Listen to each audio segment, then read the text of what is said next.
Theater Talk is made possible in part by the CUNY TV Foundation. Who do you have to get a drink around here? You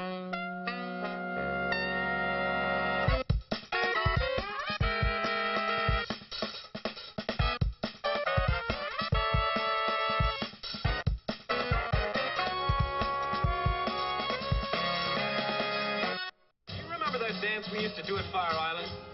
Man, that was in so far back, I think I've forgotten it. I remember it. 1, 2, 1, 2. Oh, Christ. Single, single, dip. All right. From New York City, this is Theater Talk. I'm the show's producer, Susan Haskins. And I'm Michael Riedel of the New York Post. This year's Pride celebration is commemorating the 40th anniversary of the Stonewall Rebellion. And this week on Theater Talk, we're going to talk about the Boys in the Band, an equally important landmark in gay culture and gay awareness, which opened about a year and a half before Stonewall. I've always loved the Boys in the Band, but it certainly generated its share of controversy over the years about its portrayal of gay people, its relevance to today in gay culture as well. We're going to discuss all those issues with a very interesting panel. Laurence Luckinbill was the original Hank in the original production of Boys in the Band off Broadway, and a good friend of mine, and I'm happy that he's with us on Theater Talk. Welcome, Larry. Thanks. And our old friend Michael Musto, gay cultural commentator who is very opinionated on the subject of Boys in the Band. Welcome to Theater Talk. Thank you. And a very, very special guest making his debut on Theater Talk, Mart Crowley, who wrote The Boys in the Band. Thank you. Welcome. Very much. Michael, to this issue of is The Boys in the Band still relevant? Is it dated? What do you say? Absolutely not. The last revival I saw seemed as fresh as today's headlines because there are still the same issues facing the gay community. Every step at the table that you get, every right that you get, is accompanied by still fears, doubts, oppression, self-loathing, and this play really holds a spotlight up to people. And we can't be embarrassed for something for reflecting the time it was written in. This is a play with really waspish wit and characters kind of tearing each other apart, but in a way that shows their affinity for one another, their community, based on the fact that they're comfortable enough with each other to make these put-downs. And then it gets nasty halfway through. One of the characters gets drunk and forces them all to call the person that they first fell in love with. And it might be perceived as nasty the way I am when I out celebrities, but in a way he's forcing them to face their fears and face the truth. And Mart doesn't necessarily feel he wrote the play this way, but I see the ending of the play as a condemnation of the closet. So that's as fresh as you can get. Mart, this question of the self-loathing, there's a documentary about Making the Boys, about the history of the play. And some of the people interviewed in that movie, including Edward Albee, say that they had issues with the play when it first came out, that it sort of had this idea of the self-hating homosexual. How do you respond to that kind of criticism? Well, it definitely does have that image of it. The leading character you can't defend him on that count at all. I don't think it's true of all the characters, though, particularly the one that Larry played, who I think is about the bravest character in the play. Yeah, who's left his wife for a man. Yeah. And has done it fully openly and with great courage faced what that would do to his family. And so that it's always been a change, a life changer for gay men who come up to me all the time. I wouldn't say every single day, but at least twice a year. Somebody will say, Hank changed my life, meaning that specifically that when they saw the movie or the play, they went home and were able to face their parents or their wife or someone else and say, look, I'm gay, this isn't working. I want to ask you, Mart, this was the first play, openly gay play, right? Not a sort of, as I used to say, coded gay plays, or a famous New York Times essay by Stanley Kaufman, who said that, you know, a lot of the gay playwrights are writing coded gay plays. And is it not true that you read that Stanley Kaufman article, and Boys in the Band is a response to that? Yes, it was a Stanley Kaufman article in the Sunday New York Times that I read. And it said what? What did it say? Well, it took the three most famous playwrights of the day. It did not name them.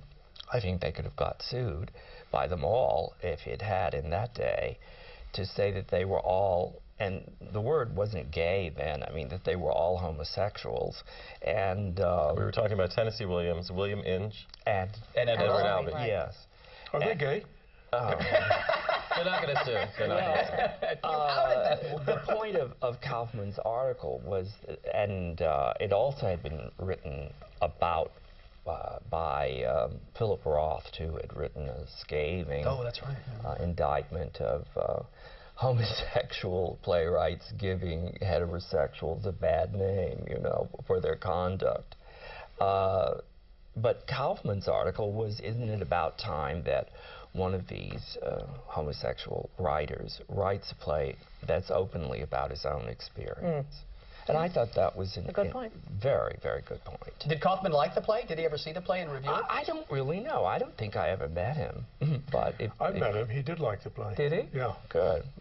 Michael, as a young gay man, when did you first come across Boys in the Band, and what was the impact on you? I was already out. I was a full-fledged adult, and I wish I had seen it sooner because it spoke volumes to me about the fact that there was this gay community out there. I had no idea when I was sort of semi-closeted and not sure of my identity. It really would have helped me to know that there were these people who were out, created a world together based on love, hate, and all the kinds of things that straight people share as well.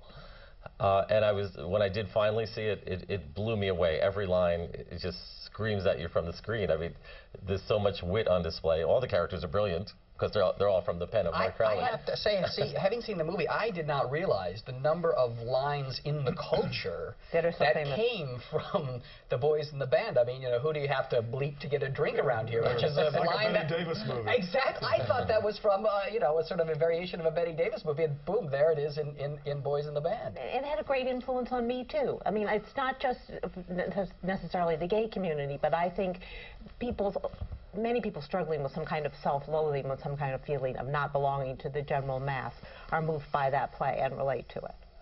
Well, thank you. All I can say to that is I think one of the things it gets knocked for was that it appealed to a crossover Yes, audience. I was one of those crossover people that you got indicted for, right? That, you know, some very cynical people said, oh, well, they're nothing there but a bunch of square, straight people, you know, who are laughing and relieved that they're not those people on the stage. Oh, no, it's not relief. You're not those people. That you know, you are those people. My father's reaction, who was as straight as there is, a redneck from Arkansas, and he saw it with my mother, and I had I used to work as a stage carpenter, so I had bored a hole in the set so we could see who was sitting in row 6, you know, the middle of the row, and everybody fought now to get a shot at the peephole before we came home with the presents, and I don't know if you knew that, but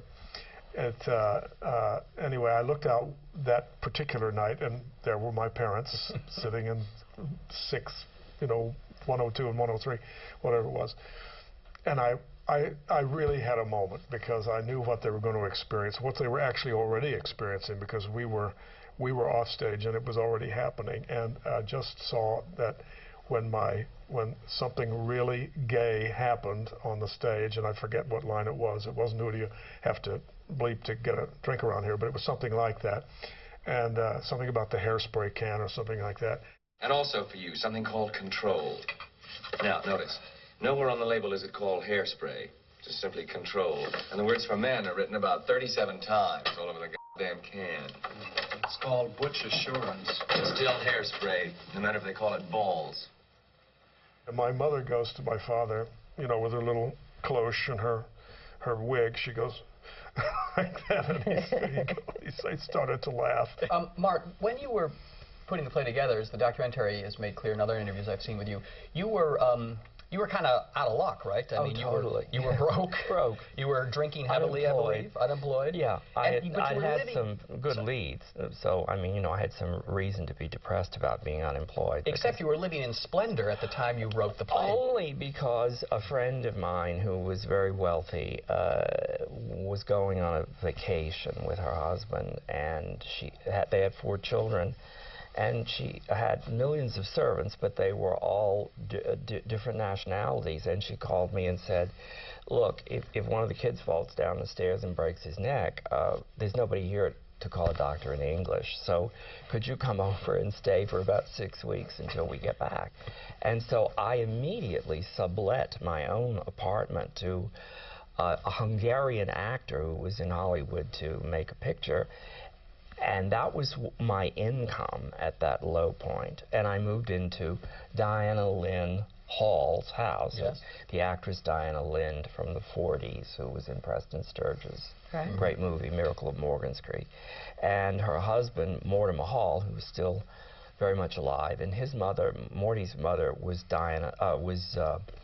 Dolly Schiff, who owned the New York Post. The New York Post. So you can imagine what the house was like, and the servants. Totally broke, lying in bed, depressed, and then there's a knock on the door, and a butler brings breakfast on a tray and says that, you know, his wife would like to speak to me about what the menus were for the week, you know. And that inspired you to write a play about a bunch of queens eating lasagna on the Upper East Side. Well, it is a Preston Sturges movie. Well, I'm curious about that, though, because did you... I also, you said this before, you were drinking heavily at the time because you were depressed. When you began to write the play, did it sort of give you a sense of purpose to your life? Oh, yeah, well, actually, I never drank a drop. When you started writing? Really? Yeah, no. It was... and Dinah had left me the keys to the wine cellar in this house. Morty didn't want me to have them. Morty, I had them.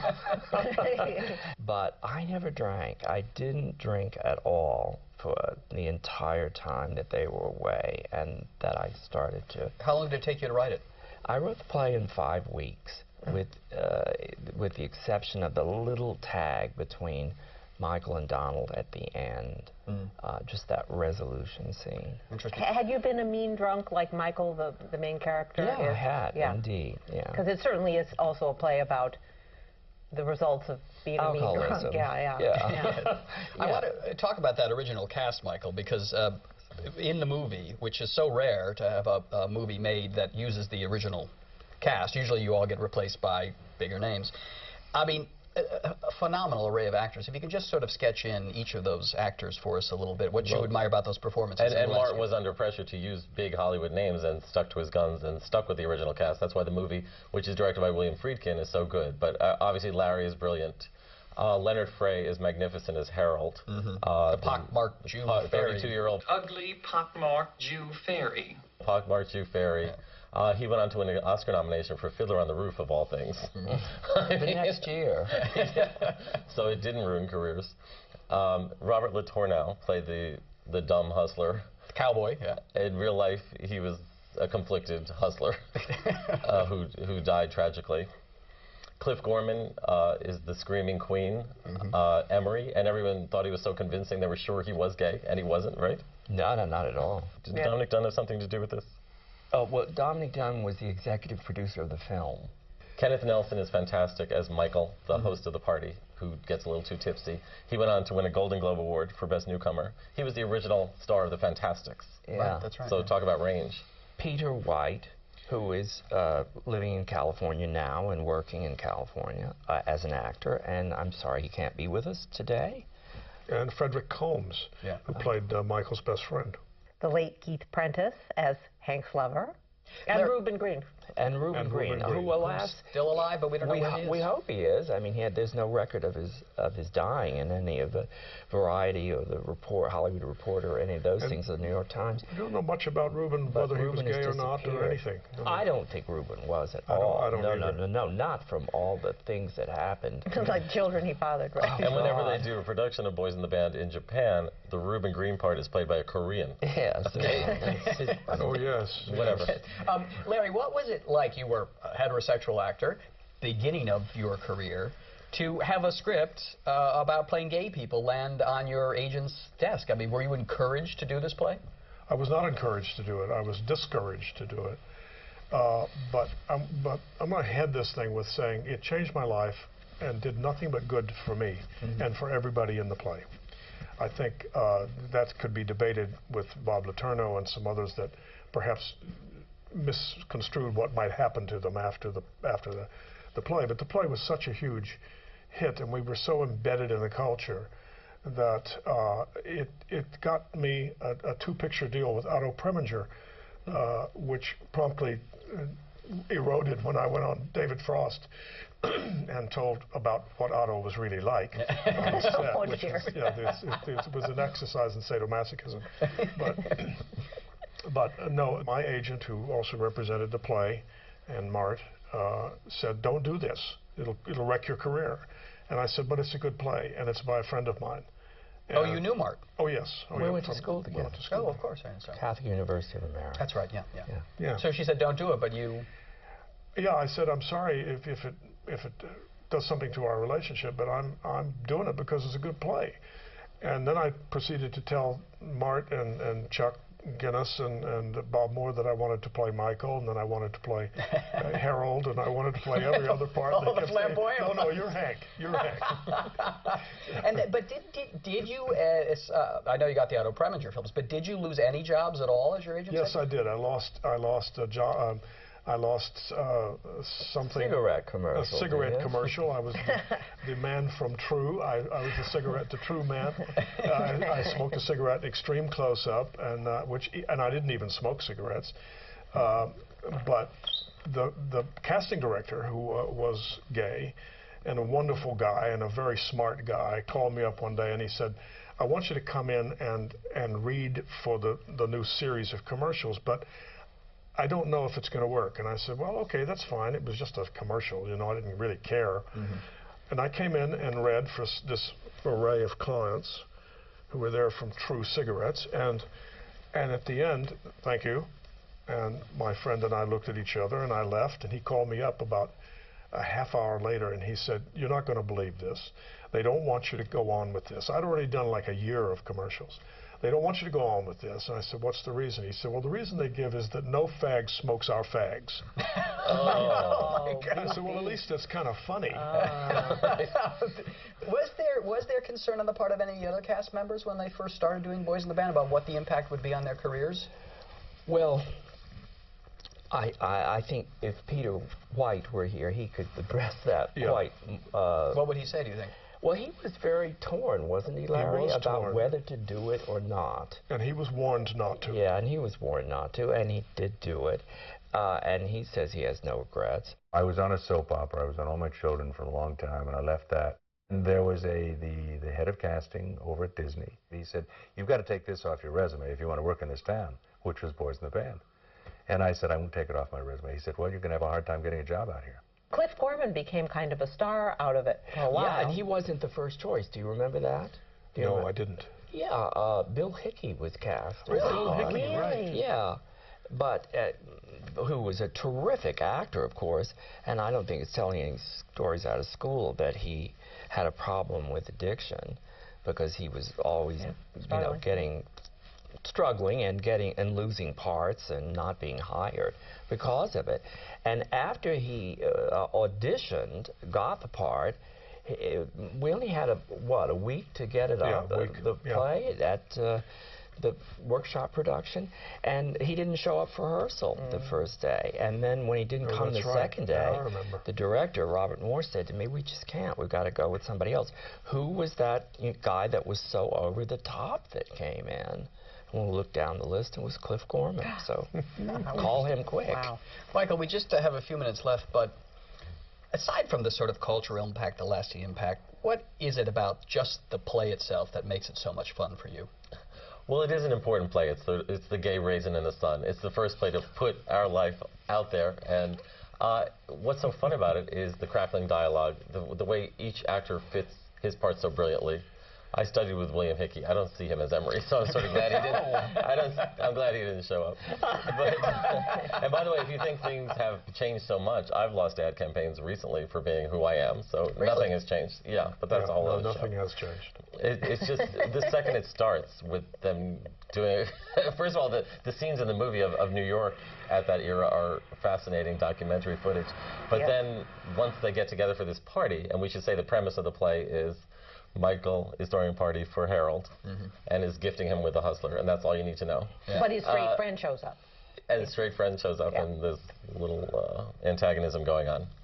But once they start doing a conga and drinking the punch and eating the lasagna and tearing each other down, it's riveting. It's Who's Afraid of Virginia Woolf meets, you know, Killing His Sister George. Well, I was going to ask you that, because you do say that Edward's play, Who's Afraid of Virginia Woolf, actually influenced you a lot. And I'm sort of interested in this notion in both plays of a kind of have a group of people together, have a party, and then let them lacerate at each other. Are these the kind of parties that went on back in the day? Because I've never been to a party where people play a game of Get the Guests. Were these real sorts of things that happened socially? I don't know if it was that sustained or not, but I personally, you know, had very terrible behavior. I don't know why it was tolerated. Sometimes when I would go off at a party and insult somebody, you know, names aside who they were and what the reasons were for, but, you know, it broke 2 or 3 No, there are people, if you drink enough gin or whiskey, that happens. Who are pretty much known for that. I mean, there's still some, you know.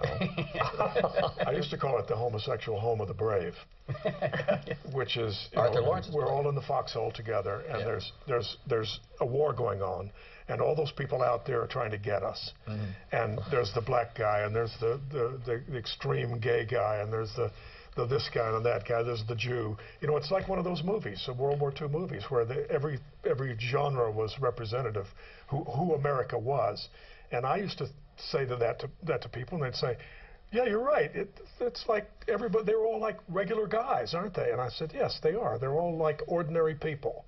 And that was the killer, that people could come into the theater and see a bunch of people that they would recognize on the street or recognize in their job or who taught them, and they're gay, and that's their background. That's what they're living with. So accept them. Was the and they all love each other. And they all really love each other. Yes, not to get too sentimental about it, but I mean, I was talking to a producer who's interested in reviving it, who says for him what still moves him about it is that despite the laceration to each other, that at the end, when Harold has devastated Michael, he says, "Oh, Michael, thanks for the laughs. Call you tomorrow." They are a family of sorts, are they not? Oh, yeah, that bond is not broken, even by the outrageous behavior. The last line of the play is, well, Harold's last line in the play is, "Call you tomorrow." And doesn't Harold say that in your sequel as well? Yeah, it's the last line in the sequel, which I don't know if we've mentioned it here. What is the sequel called? The sequel is called "The Men from the Boys," and it was written and performed in 2002. It was done in San Francisco and in L.A.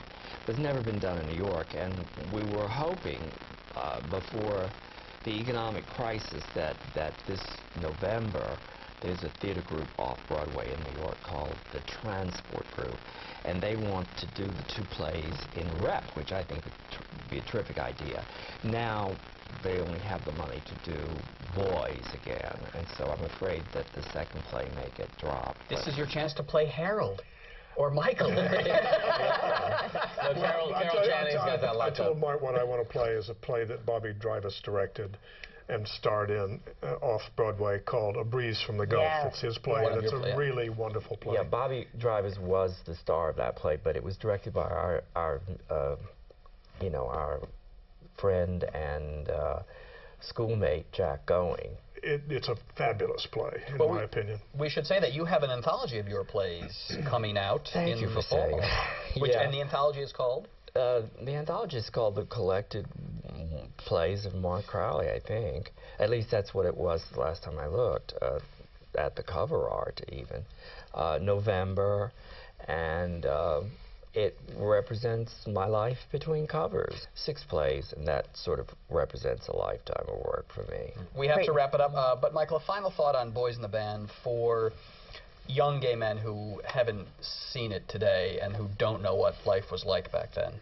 Your gay card will be revoked if you don't see this movie. You have to see it. Do not be ashamed of the gay past. It's very much connected with the gay present, and this movie will live forever, so you better catch up with it now. And be sure to catch up with Creighton Roby's documentary, The Making of the Boys, which is out this fall, and fascinating. You're all in it. You're all in it. And the DVD of The Boys in the Band, which has some extras. want to be sure to see. Yeah, absolutely. Thanks to Michael Musto from The Village Voice, Larry Luckinbill, a fabulous actor, a good friend of ours, and Mart Crowley, who wrote The Boys in the Band. Now it's my turn. And ready or not, Michael, here goes. You're a sad and pathetic man. You're a homosexual and you don't want to be. But there's nothing you can do to change it. Not all your prayers to your God. Not all the analysis you can buy in all the years you've got left to live.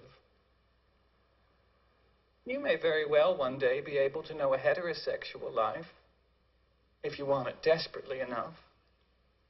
If you pursue it with the fervor with which you annihilate. But you'll always be homosexual as well. Always, Michael. Always. Until the day you die.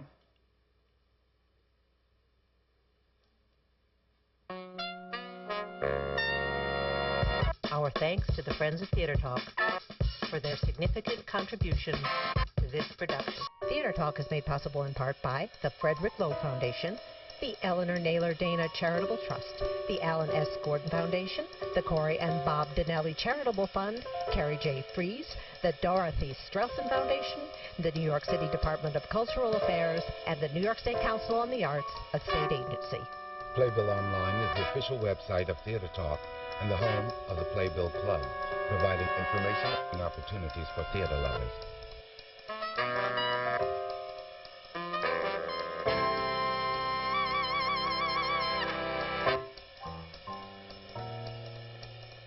We welcome your questions or comments for Theater Talk.